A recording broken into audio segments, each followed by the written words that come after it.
오늘 이 밤에 우리에게 주신 하나님의 말씀은 열왕기상 18장 말씀입니다. 성경을 다 같이 펴시죠. 열왕기상 18장 41절부터 46절까지의 말씀입니다. 열왕기상 18장 41절부터 46절까지입니다. 성경을 찾으시면서 들으시죠. 지난주까지는 요한계시록을 계속 설교했기 때문에 여러분들이 성경 찾기가 참 쉬우셨는데 갑자기 열왕기상 그러니까 난감하시죠. 구약에 있습니다. 18장을 펴시고 다음 주는 7월 첫 주입니다. 성찬의 은혜가 우리 가운데 있을 거예요. 그리고 또 동시에 우리가 헌혈을 하려고 합니다. 여러분들 준비하면서 오셨으면 좋겠어요. 은혜를 사모하면서 오시고 또 헌혈할 준비들 하고 여러분들 오셨으면 제일 감사하겠고, 또 내일은 6.25입니다. 여러분들 나라를 위해서 더 많이 기도해 주시고, 또 특별히 40일 새벽 기도회가 시작되는 날, 또 수료식을 하는 날이기도 합니다. 새롭게 다짐하고 결심하면서 새벽 기도를 작정하시면 감사하겠습니다. 나머지 광고는 여러분들 주보를 참고해 주시면 좋겠고요. 또 하나 광고 드릴 것은, 오늘은 열왕기상 18장 말씀을 본문으로 정해서요, 큰 비 내리는 날이라는 제목으로 말씀을 전합니다. 이유는 오늘 이 주일 저녁이 2018년 올 한 해 마지막 전반기의 마지막입니다. 다음 주는 우리가 7월 1일 날 모일 거예요. 뭔가 이 땅에 하나님께서 새 일을 행하시는 것 같고, 또 뭔가 변화가 일어나려는 그런 기대 가운데 있습니다. 큰 비가 내렸으면 좋겠어요. 그리고 또 제주도에서는 장마가 시작되는다는 말이 있어서 큰 비 내리는 날이라는 제목으로 말씀을 전하고요. 다음 주서부터는 몇 번 말씀드린 것처럼 우리가 니센이에요. 니센의 신조라고 있습니다.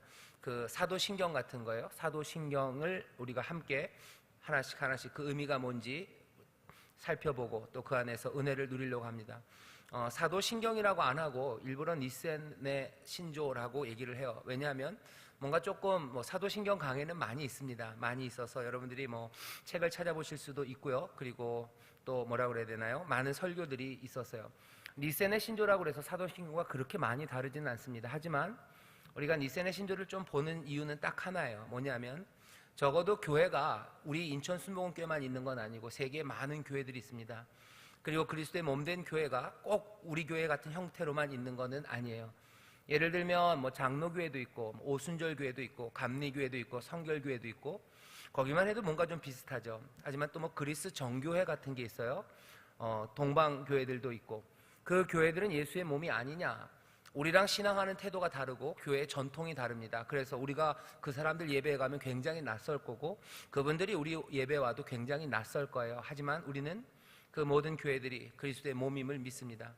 그리스도의 몸이라는 것을 믿는 그 제일 중요한 끈이, 묶는 끈이 그 신조인데요, 동방교회 같은 경우에는 사도신경에 대해서 그렇게 인정하지 않아요. 하지만 모든 교회들이 적어도 어떤 형태를 가졌든지 함께 뿌리를 가져서 갈라나오기 전 함께 고백했던 신조가 니세네 그리고 콘스탄티노플에서 만들었던 그 신조입니다. 모든 교회가 같이 고백했던 거예요. 사도신경이랑 많이 다르진 않습니다. 조금씩 뉘앙스의 차이는 있어요. 하지만 우리가 특별히 사도신경이 아니라 니세네 신조를 함께 살펴보려고 하는 것은 뭔가 교회에 대한 꿈들을 마음에 품으려고 합니다. 교회가 모두 다 WCC 그래서 교회 일치 이런 거 얘기하려고 그러는 건 아닙니다만, 그리스도의 몸이 그렇게 배타적으로 우리만 그리스도의 몸은 아니에요. 다른 신앙의 사람들, 뭔가 좀 우리랑 다른 전통에서 예수를 믿는 사람들, 그 사람들이 모두가 다 함께 고백하는 그 고백이 뭔지를 좀 살펴보려고 합니다. 우리가 예배 때마다 하는 사도신경과 다시 말씀드리지만 그렇게 많이 다르진 않아요. 하지만 그 조금씩의 뉘앙스 차이가 어쩌면 교회마다 그 여러 다른 그 교단이라고 그래야 되나요? 다른 공동체, 그 공동체의 색깔들을 이해할 수 있게 합니다. 그래서 저녁마다 우리가 거의 사도신경 강해와 비슷하겠지만 우리가 갖고 있는 텍스트는 사도신경이 아니라 니세네 신조, 어쩌면 세상에 있는 모든 교회들이 함께 고백했던 그 교리의 기반이 되는 그 신조로 우리가 이 성경의 진리를, 그리고 우리가 분명히 알아야 되는 교리적인 내용들을 한번 확인해 보려고 합니다. 생각은 한 10주 정도 제가 생각을 하는데요, 아무래도 10주보다는 훨씬 더 오래 걸릴 것 같다는 생각이 좀 들어요. 그래서 이 10주보다는 더 가겠다. 사실은 그냥 여름밤에 우리가 모여서 이 니스의 신조를 같이 공부하고 여기서 은혜를 누리고 그랬으면 제일 좋겠다 생각했는데 아마 가을까지 갈 거라고 생각이 됩니다. 어쨌든 다음 주서부터는 니스의 신조, 그 신조에 있는 내용들, 교리의 내용들을 우리가 주일 저녁마다 모여서 다시 한번 새기고 우리가 믿고 온 교회가 함께 고백하는 그 고백이 뭔지 그 의미를 우리가 하나씩 하나씩 따져갈 겁니다. 뭐 강의 시간 같을 것 같아서 여러분들 지레 겁먹으시고 다음 주부터는 이제 안 오나 보다 그럴 거는 아니에요. 이게 얼마나 아름다운 고백인지 그리고 우리의 고백의 의미가 뭔지를 하나씩 발견해가며 우리가 주님 앞에 더 가까이 가고 더 주님을 단단히 붙잡을 수 있는 기회가 될 거라고 믿습니다. 오늘 설교는 아마 그 중간에 브릿지가 되는 설교예요. 큰 비가 내리면 좋겠고 그리고 삶의 변화가 있었으면 좋겠다는 그런 기대가 우리 가운데 있습니다. 설교하는 오늘 이 시간이 전도잔치가 이제 마무리되는 시간이죠. 전도잔치에 많은 분들이 오셨어요. 꽤나 많은 분들이 오시고 또 여러분들이 전도하고 인도하셔서 많은 사람들이 교회를 찾아서 얼떨결에 아니면 그럴 줄은 몰랐는데 그냥 일어나라 그러는 바람에 일어나서 따라하라 그러는 바람에 따라해서 뭔가 고백의 기도를 드렸죠. 하지만 그 고백이 어떤 분은 어떤 의미인지 모르는 분도 있고 또 어떤 분은 그 고백에 자기의 생명을 담아서 드린 고백도 있습니다.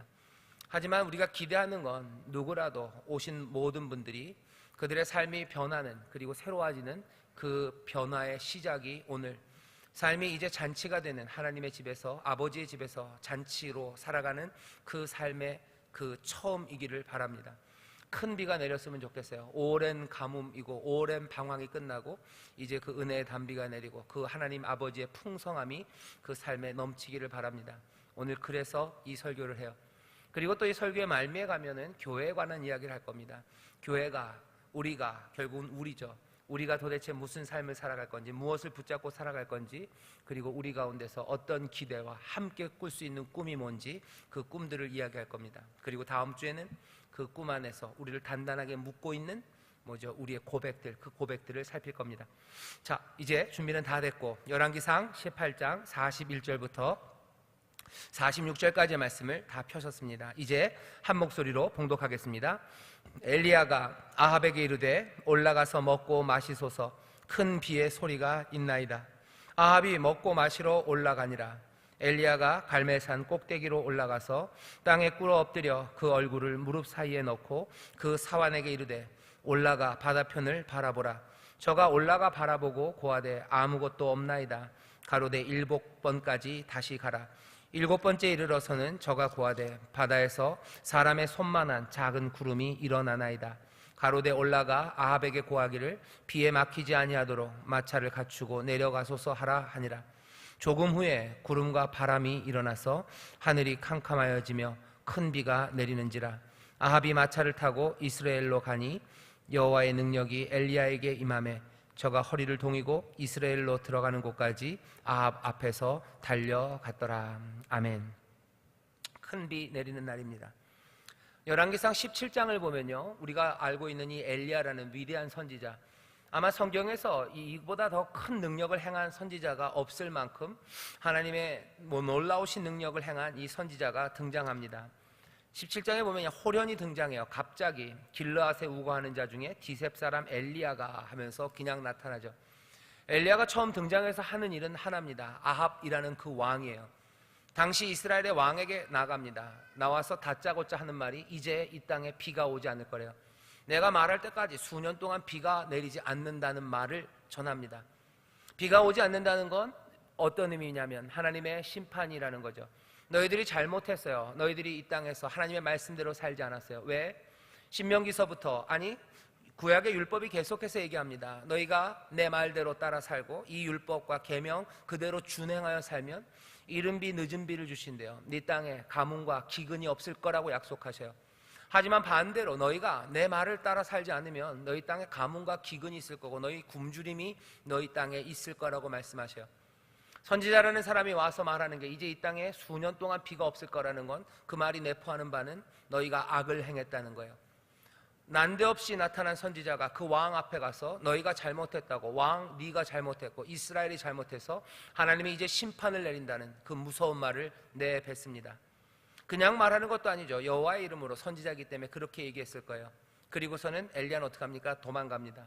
무섭죠. 왕 앞에서 아무것도 아닌 사람, 그냥 길르앗에 우거하는 디셉 사람 엘리야예요. 그냥 그 사람 와서 왕에게 그 이야기를 하고 하나님이 도망가게 하십니다. 너 도망가라, 숨어라요. 요단 그 앞에 그릿 시내 거기에 숨어라.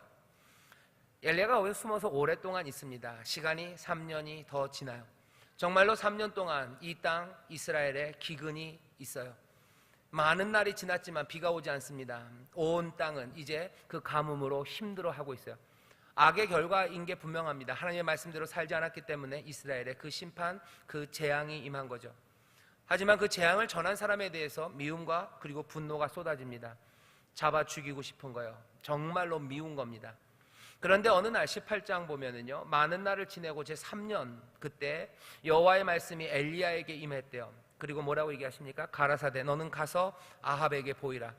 아합에게 또 나아가래요. 도망갔는데 아합에게 또 가랍니다. 그리고는 하나님이 붙이시는 말이에요. 내가 비를 지면에 내리리라 하셔요. 내가 이제 비를 내리겠다. 너 아합에게 가라. 거기까지 말씀하십니다. 우리가 잘 아는 엘리야의 사건은요, 갈멜산에서 바알과 아세라 선지자들과 대결하는 그 그림입니다. 열왕기상 18장이 그 대결의 모습이 쭉 그려지고 있어요. 그런데 가만히 여러분들 읽어보면 이 대결이 하나님이 셋업하신 게 아닙니다. 하나님이 엘리야야 너 가서 바알과 아세라의 선지자들을 다 불러 모아서 한번 불을 내리는 거 그거 한번 해서 사람들의 마음을 뒤집어라 라고 얘기하지 않으셨어요. 하나님 여호와께서 엘리야에게 한 이야기는 딱 하나입니다. 이제 내가 이 땅에 비를 내리겠다. 너 아합에게 가라. 그 얘기만 한 거예요. 엘리야가 아합에게 가다가 누굴 만나냐면은 시나하나 오바댜라는 사람을 만나요. 충실한 사람입니다. 하나님을 경외하는 사람이에요. 그걸 다 얘기할 건 아닙니다. 그냥 우여곡절 끝에 여기 엘리야가 아합 앞에 서요. 그리고서는 아합에게 얘기합니다. 선지자들 바알과 아세라의 선지자들을 다 불러 모으세요. 다 불러 모아서 도대체 누가 하나님인지, 여호와가 하나님인지 아니면 바알이 하나님인지 결판을 내자고 제안을 합니다. 아합은 그 얘기를 들어요. 그리고서는 바알과 아세라를 섬기는 모든 선지자들이 모이고 여러분들이 잘 아는 것처럼 하늘에서 불을 내리는 그 콘테스트죠. 그 시합, 대결이 시작됩니다. 아니나 다를까, 우리가 아는 대로 바알과 아세라는 불을 내리지 못해요. 여호와가 불을 내립니다. 물을 부었어요. 물을 붓고 또 붓고 축축해진 그곳에 하늘에 불이 내려서 몽땅 다 그 물까지 핥아버립니다. 이 대결이 시작되기 전에 엘리야가 이스라엘 백성들에게 얘기했었어요. 너희 이스라엘아 머뭇거리지 말고 결정하래요. 여호와가 하나님이면 여호와를 섬겨라. 그리고 바알이 하나님이면 너희들 그들로 가라. 왜 중간에서 머뭇거리냐. 이 질문에 이스라엘이 대답 안 합니다. 침묵이요. 지켜보겠다는 거죠. 정말로 불이 여호와의 이름으로 내리는 것들을 보고 38절에 보면 이제 불이 탑니다. 39절에 이제는 모든 백성이 보고 엎드려 말하기 시작해요. 여호와 그는 하나님이시로다. 여호와 그는 하나님이시로다. 여호와가 하나님이라고 이스라엘이 고백하기 시작합니다. 그리고 이제 그 고백을 들은 이 엘리야는 바알의 선지자를 죽이라고 그러죠. 이스라엘 백성들이 그 바알의 선지자들을 죽입니다. 여기까지가 40절 우리가 읽은 본문 앞에까지예요. 여기 이 사건에서 우리가 배울 수 있는 게 참 많습니다. 엘리야에게 하나님이 말씀하신 건 그냥 비를 내리신다는 거예요. 하지만 엘리야는 그 비를 내리시는 하나님, 그 하나님의 약속이 어떤 의미가 있는지 엘리야는 스스로 뭔가를 깨달아 알아요. 이 땅에 변화가 있어야 돼요. 악을 행하며 끝까지 악을 행하는 이 나라, 이 민족에게 하나님이 비를 내리실 리가 없어요. 3년 동안 이 엘리야는 하나님의 능력, 그 능력이 무엇인지를 봅니다. 가난한 과부의 집에 거하면서 또 까마귀가 물어다주는 그것들을 받아 먹으면서 하나님의 섭리 그리고 그 능력, 그 은혜를 엘리야는 가슴 깊이 알아요. 하나님이 이 민족을 사랑하셔요. 하나님이 이 민족을 먹이실 거예요. 하지만 이 땅이 회복되기 위해서는 바알과 그 선지자들이 사라져야만 해요. 이스라엘은 다시 한번 여호와가 하나님이라는 고백을 하며 그 말씀 앞에 무릎 꿇어야 된다는 걸 압니다. 그러니 어떻게 해요? 비가 이젠 내린다. 회복을 하나님이 말하셨을 때 엘리야는 자기가 해야 될 일을 알아들어요. 이 백성은 변해야 돼요. 이 땅은 다시 하나님을 고백해야 합니다. 떨리는 그 마음으로 하지만 담대하게 아합에게 가는 거죠. 아합에게 보이라 하는 그 말을 듣고 3년 전에 도망갔던 그 왕에게 이 엘리야는 찾아 나갑니다. 그리고 바알과 아세라에 있는 모든 선지자들과 함께 그 선지자 앞에 엘리야는 홀로 서서 여호와의 이름을 불러요. 여기 하나님이 또 우리에게 주시는 메시지 하나가 있죠. 아직 이스라엘은 돌아서지 않았습니다. 그런데도 불구하고 하나님은 뭐라고요? 내가 비를 내리겠다고 약속하십니다. 사람들에게 필요한 게 뭔지 아십니다. 은혜의 하나님이 자기의 마음을 돌리셔요. 하나님은 은혜로 돌리시고 그 마음을 아는 엘리야는 그 준비를 하기 시작합니다. 이 백성이 돌아서야 돼요. 자, 거기까지 우리가 이 사건을 알아요. 이젠 그 다음 이야기입니다. 누가 하나님인지 이 백성이 압니다. 이제 새로운 시작이 기대되는 순간이에요. 그 땅에 바알의 선지자들은 사라졌어요. 그 백성들은 여호와가 하나님이라고 고백하기 시작합니다. 악한 것들이 많이 쌓여 있습니다. 하지만 이제 뭔가 새롭게 시작될 수 있어요. 이 사람들이 여호와가 우리 하나님이라고 고백한다고 해서 그 전에 만들었던 모든 문제와 엉클어졌던 것들이 단박에 몽땅 다 사라지는 건 아닙니다. 여전히 문제는 있어요. 여전히 땅은 말라 있습니다. 기근이에요. 생명을 만들어내지 못하는 황폐한 땅이 됐습니다. 하지만 그래도 소망은 있어요. 왜? 이제 여호와가 하나님이라는 고백들, 그리고 그 땅에 바알의 선지자들은 사라졌죠. 새 시작이 기대되는 바로 그 순간입니다. 뭔가 여전히 아픔은 있지만 이제 고백이 나왔어요. 오늘 오전에 그리고 낮에 설교한 것처럼 두 아들이 아버지를 떠나서 그 삶이 황폐해집니다. 거기에 기쁨과 즐거움은 없습니다. 하지만 아버지의 은혜 앞에 그 잔치에 앉기 시작했을 때 새로운 기대 그리고 새로운 소망들은 터져나오기 시작하는 거죠. 오늘 엘리야라는 이름 자체가요, 나의 하나님은 여호와라는 거예요. 여호와가 나의 하나님이란 뜻입니다.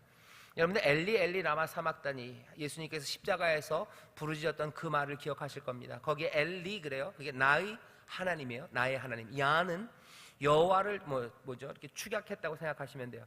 엘리야 그러면 나의 하나님은 여호와예요. 또 뒤집어서 말하면 여호와가 나의 하나님이에요. 여호와가 나의 하나님이라고 고백하는 이 사람 엘리야는 이 새 시작이 기대되는 이 순간, 오늘 본문 41절입니다. 큰 비의 소리를 듣습니다. 엘리야가 아합에게 이르되 올라가서 먹고 마시소서, 큰 비의 소리가 있나이다. 큰 빗소리가 들린답니다. 그러니 올라가서 먹고 마시랍니다. 올라가서 먹고 마시는 거는 모세와 그리고 아론이 그리고 또 70인의 장로들이 그 하나님의 산에서 하나님의 약속, 그 언약 가운데 먹었던 그 일인 것 같아요. 하나님의 약속이래요. 자, 이제 가서 먹어라 얘기합니다. 하지만 우리에게 들려지는 이야기는 엘리야가 말했던 큰 비의 소리가 있나이다 하는 그 말이 우리에게 특별하게 들립니다. 빗소리? 아니요, 비는 오지 않아요. 근데 엘리야는 뭐라고 말합니까? 큰 비의 소리가 있대요. 빗소리가 들린답니다.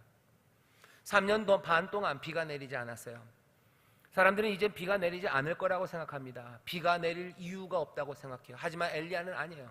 비가 내리지 않을 이유가 없어요. 왜? 이제 바알의 선지자들은 다 사라졌고 이스라엘은 하나님 앞에 여호와가 하나님이라고 고백하기 시작했으니 비가 내리지 않을 이유가 없습니다. 비는 내릴 겁니다. 믿음이에요. 하지만 믿음만은 아닙니다. 엘리야는 뭐라고요? 빗소리가 들린다고 얘기해요. 하나님 회복하실 거라는 믿음, 거기에 더해서 뭔가 특별한 거예요. 엘리야가 여기서 거짓말한다고 미리 짐작할 건 아닙니다. 엘리야는 정말로 빗소리를 듣는 것 같아요. 어쩌면 사람들은 그렇게 얘기하죠. 믿음이 너무 과해서 헛소리를 듣는 거 아닐까, 환청을 듣는 거 아닐까. 심리적으로 그렇게 설명할 수 있을지 모릅니다. 하지만 중요한 건 뭐예요? 엘리야는 그 소리를 듣고 있어요. 그 소리가 들려요.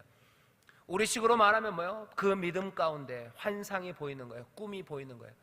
아직 펼쳐지는 건 마른 땅만 보입니다. 3년 반 동안 바싹 마른 땅만 보여요.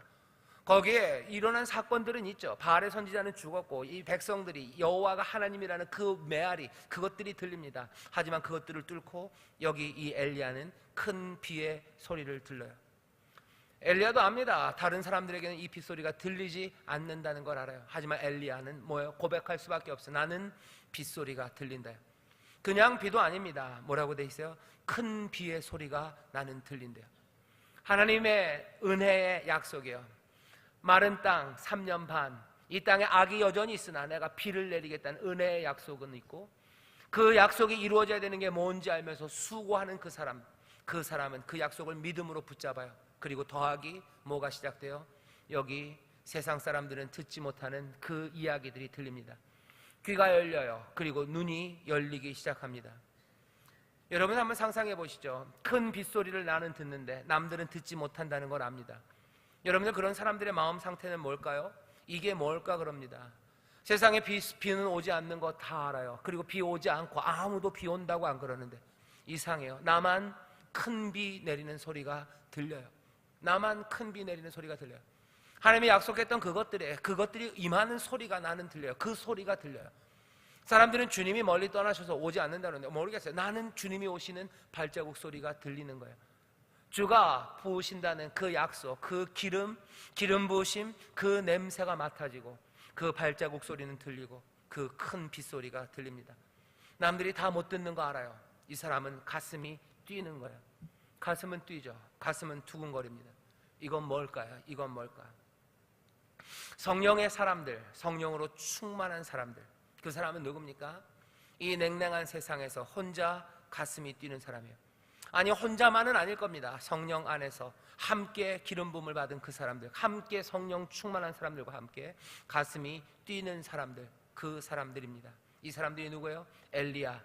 하나님, 나의 하나님은 여호와, 여호와가 나의 하나님이라고, 주님이 나를 다스리시고 나는 주님만 따라간다고 그 고백하는 이들에게 하나님의 영 성령은 충만하게 임하셔서 이들로 하여금 큰 빗소리를 듣게 하시고 이들의 가슴을 뛰게 하는 겁니다. 세상을 살아가는 방식이 많습니다. 하지만 엘리야, 나의 하나님은 여호와시다, 주님만이 내 모든 것이다, 그분의 약속이 온전히 이루어질 거고 그 모든 약속은 은혜의 약속이라고 믿는 그들에게 부으시는 선물입니다. 들리게 하셔요. 큰 빗소리가 들리게 하십니다. 오랜 가뭄을 끝내는 소리예요. 오랜 슬픔을 끝내는 소리입니다. 오랜 아픔과 상처들을 싸매는 소리들이고, 그리고 절망으로 몸부림치는 사람들을 기쁨으로 웃게 하는 그 웃음소리들이 들리는 거예요. 아이들의 웃음소리가 들리는 것 같아요. 그리고 내 삶을 일으켜 세우는 하나님의 능력, 그 능력의 바람이 이상하게 나는 보입니다. 나는 그 안에서 혼자 충만하고 나 혼자 가슴은 뛰는 거예요. 이게 뭘까 하는 거죠.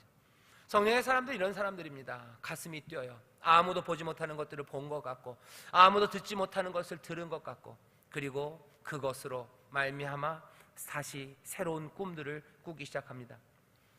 오늘 본문을 보면 빗소리가 들린다고 엘리야가 얘기해요. 하지만 엘리야도 압니다. 비는 오지 않아요. 빗소리는 들리는데 비가 오지 않아요. 그게 어쩌면 우리가 살아가는 꽤 많은 시간의 모습일 겁니다. 여기 오늘 본문에도 이 엘리야가 하는 말들은 절수로는 한 절이지만 이 시간이 제일 긴 시간입니다. 빗소리가 들립니다. 아합 왕이시여, 하나님의 약속이 이루어집니다. 약속의 언약의 식사 그거 하러 가셔요 라고 얘기해요.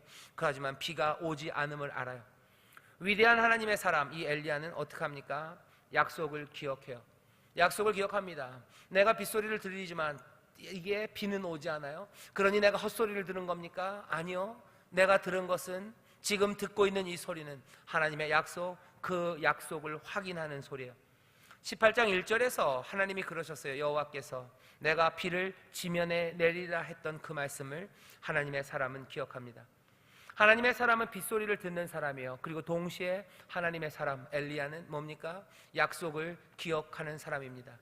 성령 안에서 들리지 않는 소리들이 들려요. 그리고 우리에게 주신 말씀이 기억이 납니다. 보이지 않는 것들이 보이고 들리지 않는 게 들리는 사람들은 너무 허망한 것 같아요. 하지만 이 사람은 하늘을 둥둥 떠다니지만은 않아요. 우리에게 주신 약속의 말씀 그 안에 깊이 뿌리 내리고 있습니다. 여호와가 나의 하나님이시다 라고 고백하는 사람은 그래서 이 약속을 기억하기에 뭘 해야 하는지 압니다. 큰 빗소리는 들리고 비는 오지 않을 때 사람들은 절망할 거예요. 하지만 약속을 기억하고 그 약속에 든든히 선 사람들은 뭐합니까? 기도합니다. 믿음의 사람들, 우리 아버지가 하나님이시라는 걸 믿는 사람들, 하나님이 우리 아버지라는 걸 믿는 사람들은 그 약속을 가지고 그 약속을 기억하고 그 약속에 의지해서 그 약속을 붙들고 기도합니다. 이 기도는 굉장히 그냥 편안한 기도 아니에요. 이 기도는 그냥 일상처럼 드려지는 기도가 아닙니다. 오늘 본문을 보면 여기 엘리야는 엎드려요. 땅에 엎드려 그 머리를 무릎 사이에 끼워 넣습니다. 이것이 말하는 바는 아주 간단해요. 이 사람 진지합니다. 이 사람 지금 집중하며 기도하는 거예요. 뛰는 가슴으로 빗소리를 들은 사람들, 하지만 비가 내리지 않을 때 이 사람 절망합니까? 아니요. 약속의 말씀을 기억하며 더 진중하게, 진지하게, 집중하여 기도하는 거예요. 머리를 무릎 사이에 끼워 넣습니다. 머리를 빼고 싶지 않아요. 왜?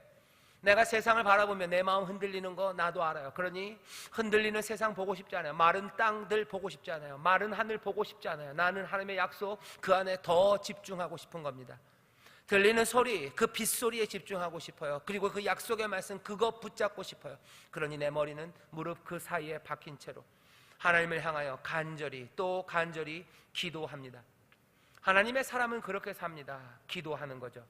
이 기도는 어디서 이루어집니까? 갈매살 꼭대기로 올라가요. 산 꼭대기로 올라갑니다. 기도는 골방으로 가는 거예요. 기도는 산 꼭대기로 가는 겁니다.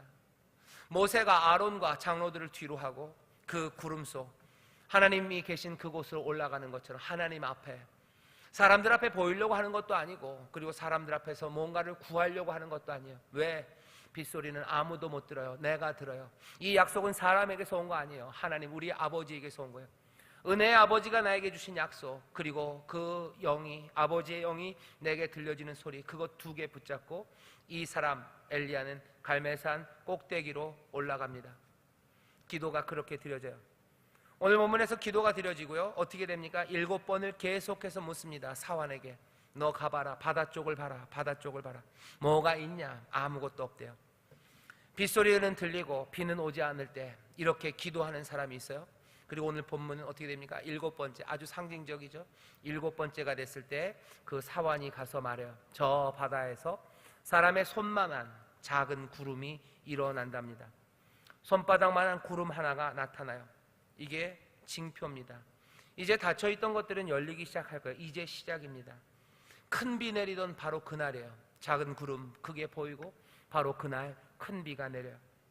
그 큰 비는 그 구름으로 시작됩니다. 그 구름으로 시작되는 거예요. 사람들은 묻고 싶죠. 그리고 그 구름이 뭔지 묻고 싶습니다. 우리 가운데 보여주시는 하나님의 증거예요. 증거, 표적입니다. 예수님이 계속해서 기적을 베푸시며 말씀하시죠. 이건 표적이다.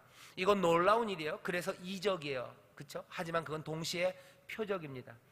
흔하지 않은 일입니다. 이적이에요. 하지만 그건 표적이에요. 뭔가 다른 것들을 보여. 구름, 작은 손바닥만한 구름은 우리 상상하면 뭘 보이는 것 같아요? 이거 다른 거 아니에요. 이건 영광입니다.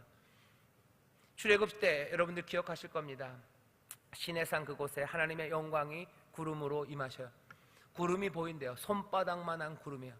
하지만 그 구름 뒤로 이제 나타날 것은 하나님의 영광, 그 충만함이에요.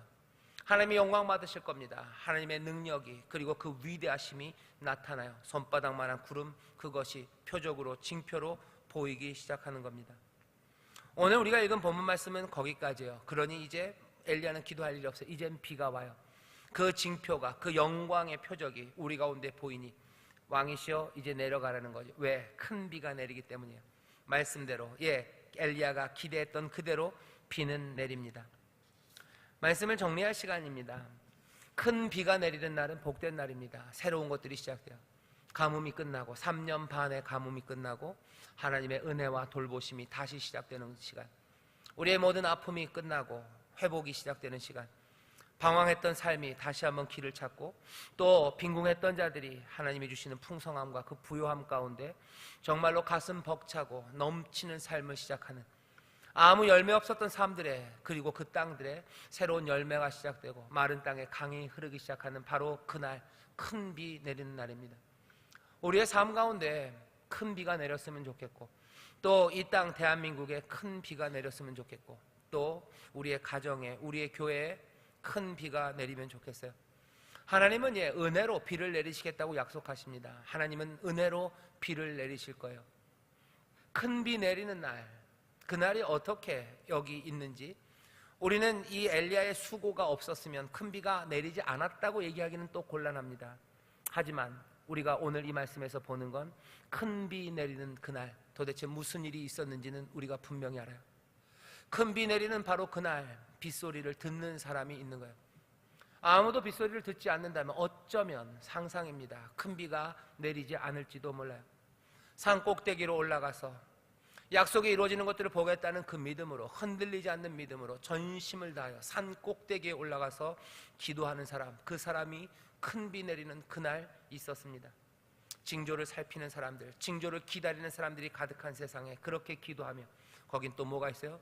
손바닥만한 구름, 그것이 있어요. 큰 비 내리는 그날은 손바닥만한 구름이 있었습니다. 은혜의 선물과 회복의 역사가 시작되는 그날, 완전하고 완벽했던 그날, 우리는 그날 무엇이 있었는지 알아요. 엘리야, 여호와가 나의 하나님이라고 고백하는 그 사람들, 그렇게 그 큰 비 내리는 소리와 그리고 기도하느니, 그리고 손바닥만한 구름이 있는 그곳입니다. 우리가 물어봐야 되는 게 있어요. 오늘이 큰 비 내리는 날, 이제 우리 가운데 큰 비 내리는 은혜의 시작이 있으려면 필요한 건 두 가지입니다. 하나는 은혜, 그리고 능력이 충만하신 여호와, 그 하나님이 계셔야 돼요. 이건 분명합니다. 모든 구원은 하나님이 주셔요. 구원은 하나님께 있어요. 여호와께서 구원하시는 겁니다. 은혜로 구원하실 거예요. 하지만 우리는 확신할 수 있습니다. 은혜의 아버지는 우리를 살리시고 우리에게 큰 비 내리길 원하시고, 또 그 능력과 그리고 그 위대하신 영광 가운데 우리를 회복하고 구원하시는 그 일을 행하실 걸 우리는 분명히 믿어요. 하지만 큰 비 내리는 날 있었던 다른 것들은 어디 있나 하는 거죠. 빗소리를 듣는 사람은 어디 있나 하는 거야. 빗소리를 듣는 사람은 어디 있을까?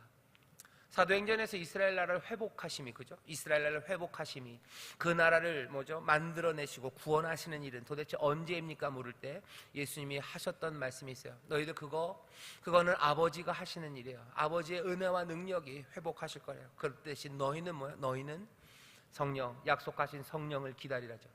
그 권능을 기다리랍니다. 그래서 너희들 증인 되래요. 그날 있었던 일들은 부어지는 은혜입니다. 성령의 기름 부으시며 간절히 기다리며 기도해요. 다락방으로 올라가 기도합니다. 물 붓듯이 부으시는 성령은 꿈과 환상으로 그들을 가득 채워요. 그리스도가 다스리심이 보여요. 그리고 그리스도가 부으시는 은혜가 보여요. 그리고 그리스도가 이루실 그 놀라운 구원의 역사가 이들에게는 보이고 들리기 시작합니다. 스데반이 그 영광을 봅니다. 그리고 그 부르심을 듣습니다. 그 약속이 마음에 새겨져요. 이렇게 듣는 사람들은 어디 있습니까?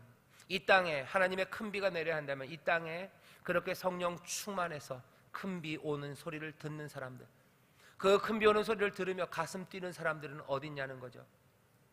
어디 있습니까? 아무도 여기 있다고는 안 그러시네요. 여기 있습니다. 여기. 오늘 이 밤 하모니 가족 찬양 예배 나오신 여러분들이기를 바라고, 또 저이기를 바라고, 우리가 그 큰 비 오는 소리를 듣는 사람들이기를 바라요. 동시에 또 누가 있습니까? 말씀을 붙잡고 믿음으로 기도하는 그 기도의 용사들, 그 사람들은 어디 있습니까? 모든 것들을 다 뒤로 하고 산 꼭대기로 올라가는 사람들, 그 뛰는 가슴으로, 하지만 비는 오지 않는 것에 절망하지 않고 믿음을 가지고 간절하게 집중하여 하나하나 기도하는 사람들, 뛰는 가슴을 진정시키려고 하지 않아요. 뛰는 가슴에 어떻게 하면 찬물을 넣어서 이 꿈을 사라지게 하려고 하는 사람들 아니에요. 그 뛰는 가슴으로, 그 들려지는 빗소리, 그것들 고이 간직하며 감사함으로 산 위로 달려 올라가 기도하는 사람들, 이 사람들은 어디 있냐는 거죠. 손바닥만한 구름, 하나님의 영광이 나타나는 그 증거, 표적으로 나타나는 구름, 그 구름은 어디 있냐는 겁니다. 여기 있어야 되고, 그리고 여기 있어야만 하고, 그리고 그 여기가, 그리고 그 누군가가 여기 모여있는 저와 여러분, 우리이기를, 그리고 또한 우리 교회이기를 바랍니다. 여기 이곳에 그 사람들이 있어요. 그렇다면 이 땅에 큰 비 내리시는 하나님의 은혜는 이제 곧 바로 우리 가운데 이루어지기 시작합니다. 6.25 전쟁이 있었어요. 그죠? 이제 68년, 발발한 지 68년이 되는 날이 내일입니다. 6.25 전쟁, 분단, 불신, 그리고 어리석음, 불안함, 미움들, 오해들, 욕심들, 그 모든 시간이 얼마나 68년이 지났어요. 3년 반의 가뭄이 아니라 68년의 아픔이 여지껏 있었습니다. 이 아픔에 하나님의 큰 비가 내릴까? 이것들이 어떻게 회복될지 이제 아무도 모릅니다. 3년 반이 지나면 사람들은 비가 오는 것에 대해서 기대하지도 않고, 비가 오면 무슨 일이 있을지에 대해서 꿈도 꾸지 못합니다. 68년 이 전쟁의 아픔을 도대체 어떻게 회복하시고 여기에 어떤 은혜를 내리셔서 어떻게 만들지에 대해서 사람들은 꿈꿀 수 없어요. 이 땅에 큰 비가 올까, 큰 비는 오는가 하는 문제입니다. 여기 들려지는 소리들이 있어요. 그리고 그것들을 붙잡고 기도하는 사람들과, 그리고 그 증거, 그 영광의 증거가 되는 손바닥 많은 사람들. 6.25 전쟁의 문제만은 아닙니다. 우리의 가정도 마찬가지고, 우리의 학교도 마찬가지고, 우리의 직장도 마찬가지예요. 모든 곳에 하나님의 은혜의 큰 비가 내려야만 합니다. 오래 아팠던 가정들이 있어요. 여러 가지로 아프죠. 여러 가지로 기근입니다. 여러 가지로 황폐해진 삶들이 있어요. 경제적인 문제가 3년 반 되어 황폐해진 가정이 있습니다. 다른 걸로가 아니에요. 그냥 비가 내리지 않았어요. 실직의 아픔이 길어진 가정이 있어요. 그 가정이 꿈꿀 수 있습니까? 그 가정들은 사실은 아무 꿈도 꾸지 못해요. 하나님이 복되게 하신다는 약속은 들리지 않고요, 큰 빗소리, 은혜의 빗소리는 들려지지 않아요. 하지만 큰 비는 분명히 내립니다. 하나님의 은혜가 주 예수를 믿는 그 가정에 주께서 구원하시고 그 가정에 복을 내리신다고 약속하셔요. 큰 빗소리가 내 가정에서 들리나 아무도 못 듣습니까? 그런 문제는 점점 심각해집니다. 큰 비 내리는 그날 듣는 사람이 있어야 돼요. 내 가정에 하나님의 약속, 그것이 이루어지는 소리가 들리고 보여지는 사람, 그것들을 고요히 붙잡고 뛰는 가슴으로 떨리는 마음으로 산꼭대기로 달려올라가 하나님 앞에 매달려 기도하는 사람, 그러면 어떡합니까? 손바닥만한 구름 하나, 그 영광을 보는 사람들, 거기에 큰 비가 내립니다. 이 땅 대한민국에 있는 모든 교회들도 마찬가지입니다. 교회에 큰 비가 내려야 되죠. 교회마다 부흥하고 뭐가 발전되고 선하고 아름다운 것들을 만들어내기보다는 사람들에게 모욕당하고 그리고 무시당하는 상황에서 여기 하나님의 큰 비, 은혜가 내려야 돼요. 꽤나 오랜 시간이 됐습니다. 아마 제가 사람들마다 판단이 다르겠지만 적어도 근 10년 내 교회는 계속해서 그 영광을 잃어버리고 있어요. 교회가 영광을 잃어버린 건 아닙니다. 사실은 하나님의 영광이 사라지진 않죠. 우리가 그것들을 가려요. 이 땅에 교회마다 가뭄이, 그리고 기근이, 그리고 그 황폐함이 있습니다. 큰 비는 내릴까죠. 하나님께서 교회를 그냥 두지 않으실 겁니다. 그리스도의 몸된 교회이기 때문에 그래요. 그 영광은 사라지지 않아요. 다시 살아나고 그 은혜로 생명으로 가득하고 생명나무 열매를 맺혀지기 시작하고 은혜의 강물은 흐르고 사람들마다 와서 그 목마름이 해결되고 삶의 문제가 해결되었다고 하나님을 향해 감사로 찬송하고 슬픔의 사람들이 노래하기 시작하고 그리고 주저앉았던 사람들이 서로를 일으켜 세울 수 있는 곳, 영원한 생명이 여기 있다고 영생의 기쁨을 노래하는 그곳, 그곳이 되어야만 하는데 그 큰 비가 내릴까 하는 거예요. 마찬가지입니다.